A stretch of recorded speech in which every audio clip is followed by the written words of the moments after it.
వాడు టచ్అప్ చెయ్యడు. ఊరికే నేను టచ్అప్ అడిగినప్పుడు వచ్చేసి టచ్అప్ చేసేలాగా జైకి ఫోన్ ఇచ్చేసి వీడియో చేయమంటాడు. అది ఎట్లా చేస్తాడు తెలుసా? నేను అడిగిన మార్కులన్నీ ఈ మస్కారాది బ్లాక్ కలర్ అన్ని ఇక్కడ అంటిపోయి ఉంటది. అది తీరా అంటే ఇట్లానే సరిపోతాడు. నేను కాన్ఫిడెంట్ వాడు తీస్తాడు కదా అనేసి చూస్తే అట్లాగే ఉంటది.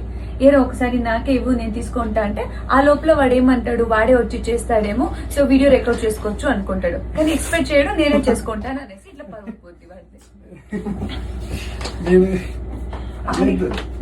చెప్పు. చాలా మంచోడు రిషి, చాలా బాగా మేకప్ చేస్తాడు. ఇలాగా అసలు నువ్వు నాకు ఛాన్సే ఇవ్వడు, టచ్అప్ చేసుకోవడానికి కూడా ఛాన్స్ ఇవ్వడు. అన్ని వాడే దగ్గరుండి చూసుకుంటాడు. నేను ఏమైనా అడిగితే నేను అడగక ముందే అన్ని తీసుకొని వచ్చి ఇస్తాడు. నేను ఉన్నాను కదా మీకు ఎందుకు, నేను ఇస్తాను అని అంటాడు. నేను అడిగే ఛాన్సే ఉండదు.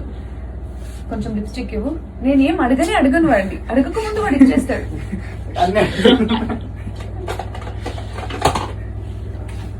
అసలు నన్ను మేకప్ విషయంలో నన్ను టచ్ చేసుకోవడానికి కూడా ఛాన్స్ ఇవ్వడు.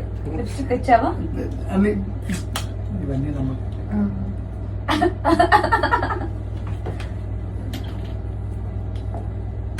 బాగున్నానా? అందానికి అసూయ అని ఒక డైలాగ్ వేస్తాడు, అంతేనా? అందుకే బ్రేక్ఫాస్ట్ లంచ్ అని మానేశాను. వీడి మాట నమ్ముకుంటే